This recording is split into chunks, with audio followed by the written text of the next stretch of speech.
Hey guys, it's Dr. Kirby here and we're back with another video. Today we're going to be looking at the top 10 supports right now as of December 2022 and as of this patch 3.5b. This will change throughout, so we don't know what will happen in January or February or whatever. And we are going to base them on win rates. As you can see, the original stats are like this, like that. KDA, pick rate, like that. You can also even go alphabetical if you want. But yeah, we're gonna focus on win rates today because I feel like pick rate doesn't really count on anything. It's just the person's preference and what they like to play. That's why Lux, Seraphine, and Yume are here, because people think Lux is that beginner mage, and then Seraphine follows up on that. Yume is popular because, you know, it's Yume. Even the pros take advantage of her. Thresh, Blitz, Crackpack, Senna, that makes sense, yeah. KDA doesn't really make sense. It depends on each and everyone's games. You know, you can have a good KDA on Lulu, but that won't reflect the stats here, you know. That could vary as well. So we're gonna look at win rate based on the games played as well, as you can see. And it says a lot, especially if you have a 50,000 games played on Thresh, but you're getting 52%, that means there's more value with Leona, despite her being picked less than Thresh as well. So yeah, let's begin. But before we do that, we're going to talk about who you should ban always, and that's Yume. Yume you should always ban. If she's onto an ADC that's fed like a Jinx or a Vayne, it's over. You know, it's just a free ride. It's a free ride, free sailing. You should ban Yume no matter what. And I've said that in one of my patch videos last time. Not patch videos, tier list videos on support. Ban her, okay? But we're gonna go do this in order, but it's not technically an order, just like how it is. So yeah, let's start with Miss Leona over here. Leona right now, I barely see her in my games, at least. This is based on the European server as well, by the way. So it may vary also by region, like North America and Southeast Asia. In my region, which is the Europe, I don't really see much Leona, and you can tell by the pick rate. But maybe if you're from NA, I think she will have a 12% pick rate or something like that, right? Leona is very good at initiation, and she benefits from ADCs like, you know, Draven. When there's a lot of Draven mains here, Samira's, anyone that's aggressive, she is aggressive. Not many people know how to react to her because, you know, people don't really take the time to learn all these champions. A champion that can counter her is disengaged champions like Janna. Even Alistar first skill would eliminate her initiation. Also a Lulu. Considering you can place Lulu's second skill in WildRift, it's easier to like cancel that initiation from her. And if she gets what's that, polymorphed, she's stuck and she gets caught, and then she has to disengage, but she doesn't have her third skill. So yeah, that's a good pick. That makes sense why Leona has a high win rate here. Now Nautilus could be mixing win rates from jungle and support, but I haven't really, or top lane as well, so it could be like 3 lanes in one, but I haven't really seen a Nautilus in the top lane yet when I came back, nor jungle nor support. But I guess people play him mostly support. A lot of people say Fimbulwinter build is really nice. Never tried it. I even tried Fimbulwinter on Soraka once, and it was not it. I still like Chai's rank build, but yeah, this could be on all 3 lanes. But he really has a good lockdown, and that's what the meta is right now. Lockdown. You just want to take the target and take it out because assassins are annoying. There's a lot of ADCs who know how to pace themselves now, space themselves, etc. Same with Thresh. I think Thresh is played a lot. Like I said, I just don't see him played in the enemy team because people will play like you know they're a support main if they play someone like Thresh, Braum, or something. But no, I always see them play Lux or Seraphine. I play those too, but I'm getting outgrown on Lux. You know, I'm trying to pick like, you know, I played Leona once. I played Alistar once, you know, but right now I'm currently learning jungle, so, you know, it may vary for me right now, you know, my experiences and stuff. But yeah, Thresh is good. like I said, like Nautilus, Leona, they have those kits of initiation and disengage.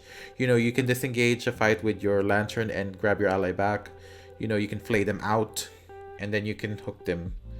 And the hook is also good for like you know, for like movement, especially like you can hook a dragon and you can cling onto it, escape, boom.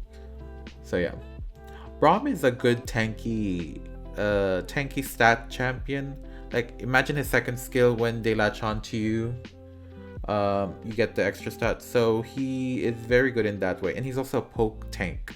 Poke tank meaning like his first skill, when you hit it, it slows the end, you know. And don't forget about that passive, 4 stacks, you're frozen, which is what every Freylordian champion brings to the table. Not surprised, but you know, yeah. He got nerfed actually this patch recently because apparently they nerfed his base attack or something.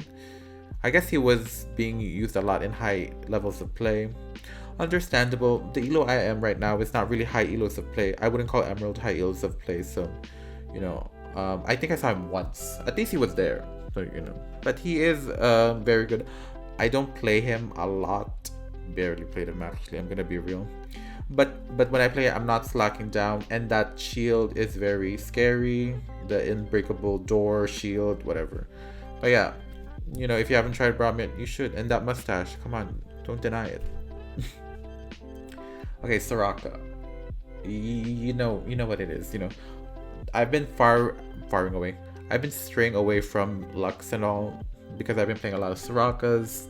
Soraka is. She's just good. She heal, girl. Heal. Silence, slows. You know, once you get a hang of her, she's hard to learn. Once you get a hang of her, it's gonna be like second nature. You know how I feel about Lux, Seraphine, Senna. That's gonna be with me and Soraka after I have enough games played. You know, this is what the meta needs right now. You know, she has that heal, that AoE heal. When you're not in the vicinity of your teammates, you can just heal. That's what I like about Soraka. You know, sure you get anti-heal, but do you think people in lower elos like mine build anti-heal? I think you get one out of 5. If it's 5 out of 5, you're gone, but no one does it, you know? In high elo, she may be a little sticky, but you know, if you get lucky and they prioritize their itemization on someone else, or you're the only one who's healing and they're gonna build off someone else that's fed, that's not you. Because sometimes in WildRift at least, they tend to forget the support and they don't focus the support. So, you know, they only focus on like what's the threatening one, like the top laner or the ADC or the mid laner. Not really you. So if you're lucky, then you're lucky. Yes, Soraka, love her. I kind of miss playing her, but I'm in my jungle era right now, so... Yeah. Lulu, like Soraka, has steroids. I think that's what... Anything that brings steroids to your team is actually nice, you know. Nami as well, which we'll talk about later on. Lulu is good with attack speed champions like Vayne, Jinx, and once you get that third skill on with the second skill, which you should be maxing your third skill and then your second skill, it's crazy city. You know, imagine if Kog'Maw was here, that would have been scary. Your second skill and you gain attack speed. That attack speed is so huge, you know. Like I think we only have a handful of champions like that. Nunu, Jarvan. But those are not supports. I mean, you can make it a support, you know, but we're not in an off. I don't think WildRift is ready for like an off meta era, you know, like those like how Soraka top got to Grandmaster like that. We don't have that yet, you know. We need to experiment more. If you're who knows, whoever's watching this, you can be the next one. But yeah, okay. I don't know if I want to talk about Ashe. Ashe's support works, but I think her win rate is mostly for ADC, so I'm not gonna count that. So how many is this? 1, 2, 3, 4, 5, 6, 7, 8, 9, 10. We're gonna do some honorable mentions later on, but you know, Seraphine. As you can see, comparing all to the games played throughout these other champions. First of all, I just realized Ashe has 4,000 games. Wow, and you know, if it's equal to this, I think it'll be like 48%.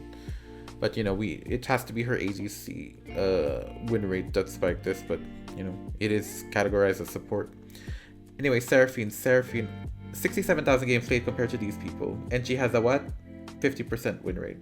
So she has a lot more wins and a lot more losses. So you know, I think she's good in the right hands. I think I kind of see a Seraphine as like Evelyn main, if you know, you know.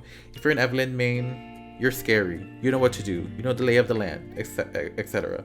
You know, it's just scary when you see an Evelyn main. Same with Seraphine. I think Seraphine is good. But if you're like 1-to-1 with the champion, you know, if you're one with the champion, that's what I was trying to say, then she's powerful. But other than that, you know, she gets focused down, it's over. People don't really utilize Seraphine's range. They don't really know how to poke. They're maxing their their third skill second. Oof, you know. But Seraphine can be deadly in the right hands, especially if you know how to line up that runway, that ultimate runway. It's scary. So, a sleeper pick. She is picked, but you know, I don't see anyone who knows how to play her properly, you know, who gets the secrets of Seraphine, you know. Okay, I said Yumi ban, whatever. Nami. I'm surprised that Nami, I mean, she had hype, and then suddenly she just poofed. I wouldn't call her like dead.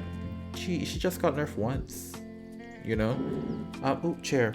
I think Nami's still good, you know, A-S tier. I want to call her S+ tier. But like I said, like Lulu and other champions, like Nunu, whatever. Lulu and Nunu. Her third skill gives that slow, and that she has a Staff of Flowing Water effect. You know, and that's why Staff of Flowing Water is so good on her. And that second skill, the heal, especially, you know you're a good Nami when it bounces. You know, like, for example, like your ADC's in front and I'm on the back, and then I double second skill my ADC, and then it bounces to the enemy team. That's nice, especially when they're like in a triangle formation and it bounces back and forth, enemy, ally, enemy. That is very nice. And then back to me. Oof. Yeah, there's a lot of tidbits on Nami. You really have to be deep with a champion to understand all the mechanics of it. And that's what I really want to have in a one trick. You know, I've been thinking of one tricking someone, but I just don't know yet. I just like being a variety, you know, like how I am as a variety YouTuber, you know. Okay, Brand is very underrated. As you can see, 25,000 games played in the past 2 weeks. If I forgot to mention, this data is dataized. This data was accumulated for 2 weeks, so from today to the last 2 weeks, 13 days. Brand is, I used to play Brand. I had a Brand phase actually. Did I make a video? I don't remember. But Brand is, he's not really bad. The only thing lacking with Brand is immobility. He can get caught immediately. But if you know your style, you know, if you can actually come out alive if you get caught in a 1v1 at least. And just like Seraphine, the presence of his ultimate is scary. I think I had a footage of me stealing Dragon with my ultimate bounce. It's crazy. And someone played him in mid lane, and his damage is very good. His numbers are like Lilia's numbers right now. So he has Lilia release numbers. I'm surprised where Brand went, but okay, lastly we're gonna talk about Karma, and then we'll blitz through the rest. Get it? Blitz. Karma. A lot of okay, I don't want to say this. A lot of like tier list people put her in S, but I think she's an A, you know? Yes, she has a lot of utility with her mantra, I keep saying PC code, third skill, first skill, and her ultimate. Yeah, I don't know, but I feel like there's something more that a Lulu could bring, or a Nami could bring, than a Karma, you know? I would give her like high A, not a low S or a high A. There's no S+. But yeah. And despite her, she's not even picked much, and there's not a lot of games being played by her, so I don't know. Okay, so we've gone through that. Like, these are the tops of the week or of the month. Now let's just blitz through the rest quick. Quick. And I need to actually, let's talk about Jana first. Hold up. Jana. Oh, whoa. Wow. What? Sona and Jana. Okay, let's talk about these two. Quick. Yeah. No one. They just don't play her. I mean, there is a pick rate, but they don't play her. They don't get the wins, I guess. Sona. That's weird. They seem fine. I guess people just. I'm gonna say this. I'm surprised. I'll be surprised if people don't know how to utilize their passives. I mean, Lulu is like Janna. Janna has that attack speed, the attack damage shield if you put it on somebody. So, and the disengage. You know, she's the queen of disengage. The fact that she's at the bottom, she can counter these people. Like, what? I guess we're in that meta right now. And if I reach high elo and if I see a tank, obviously I'm gonna pick a Leona or something like that. Maybe because she doesn't have the stats for it. She needs like a like a health buff or something. So she can stand toe to toe even if she gets caught off. You know, that's crazy. And especially and so as well, she's kinda like Senna in a way. She kinda scales properly. That's crazy. If you haven't picked them so you can be top of the leaderboards. Okay, let's go back. Blitzcrank. Blitzcrank is good in low elo. I just played a match. I was Evelyn jungle and my bot lane keeps getting caught by a Blitzcrank. It's really easy to dodge a Blitzcrank. Just saying. Malphite, situational. People go with him on AP mostly. On Malphite, AP is kind of risky. He's squishy. So Rakan is good with Zaya obviously, but his pick rate is pretty low. But I don't think he's bad. The charm is a really good initiation a la Seraphine. So yeah, I guess people just don't play him as much and don't realize the potential. I don't know why Veigar support's a thing. Really. I know it's a thing, but really I don't like it. Thank God there's only 12,000 matches. And looking at the game slate for Rakan, not many people really like Rakan to be played to play as. But he's fun though. What? I had a Rakan phase a bit. And I think in WildRift the number one person is a mid lane Rakan. Ranking at least. EU, I don't know. Senna takes a while to stack up. If your games are longer, she would pop off. But then again, Riot is adding a lot of ways to end games quicker. So, you know, if you're lucky, if you get fed, you know, then good for you. Get the souls early, focus, you know. It's kind of hard to play Senna when you're trying to poke, you know, poke and then get the soul and then take the soul from a minion and then poke again as a normal support like that. It's a lot of work, you know, and I can see why people are kind of turned off by that, but I wouldn't really be mad at it, to be honest. Alistair, no one plays him, as you can see here, but he has a decent rate for that amount of games played, and he's really good. He's really easy to do the combo here on PC, on WildRift and on PC. I can't do the combo on PC for some reason. Maybe I wouldn't call it the ping. I just don't know how to time it right, which is weird. Lux, for a person who's being played a lot, her win rate is down here, which makes sense because a lot of people are clueless about support. Kind of pick her just randomly, but there is some good things about Lux that people aren't really, you know, figuring it out. So hopefully, the game is 2 years old. Hopefully, when we're like at season 10 of like 10 years or 5 years, it will change a lot. Morgana, I like Morgana. I'm surprised not many people are playing her as well. Barely. People ban her. People ban her a lot. I don't know why. She's not scary to me anymore. I love playing her in the jungle as well. I don't really play her in the support, but when it comes to the jungle, oh yeah. So yeah. Dang. Pike. He got buffed, but still people don't play him. Yeesh. I used to be scared of him, but considering he's an assassin, meaning he's squishy, meaning if he misses his shots, I can poke him, he's done. So, you know, he's a high risk, high reward champion. That's all I'm going to say. And lastly, Galio. I think he's good in mid lane. I'm surprised people are not playing mid lane. I guess the emphasis of this list on the lower tier champion, lower ranked champions that are not being played. They're just not discovering the champion. I mean, I'm gonna give a backstory. I started playing Sejuani, and I'm like, wow, Sejuani, I didn't realize how good she is. She's really good. I love her third skill passive, her ultimate, you know, and I just got a skin for her on the Hextech chest, so she is useful, you know, she has potential. And people were like, oh, she's OP?